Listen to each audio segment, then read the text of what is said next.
भूति वैया बाबा असरा लगवली काहे भैनिया तना कठोर।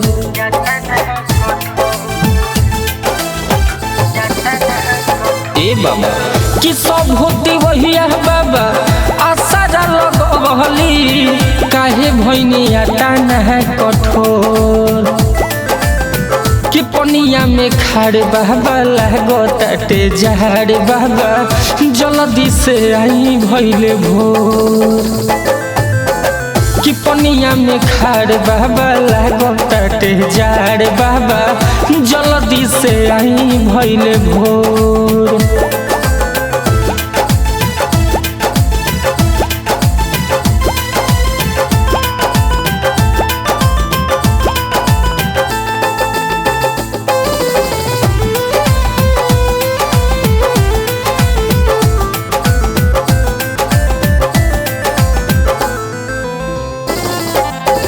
कि फल फलहरी से सुपवा सजा के धइले बध्यान सभे आसरा लगा के।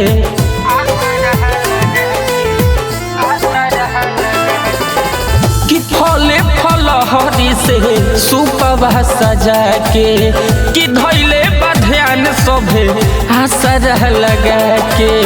कि यदि तो गोसाई देर न देहिया का पता थर थर। कि यदि तो गोसाई देर न लगाई देहिया का पता थर थर।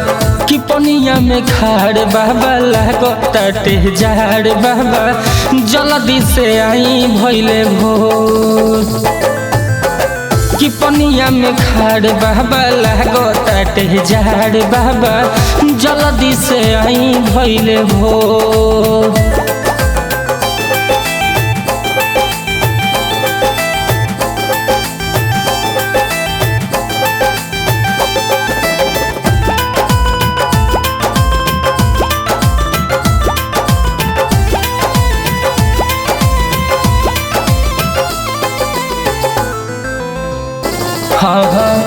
अरविंद राज बबलू जय सवाल कहेले छठ के बरत कर दुख सब हरेले। छठी माई के महिमा महान रहे भैया। कि अरविंद राज बबलू जय सवाल कहेले कि छठ के बरत कर दुख सब हरेले। कि कवना कसूर किसा जाति हनी बाबा भइल कवन गलती विभोर।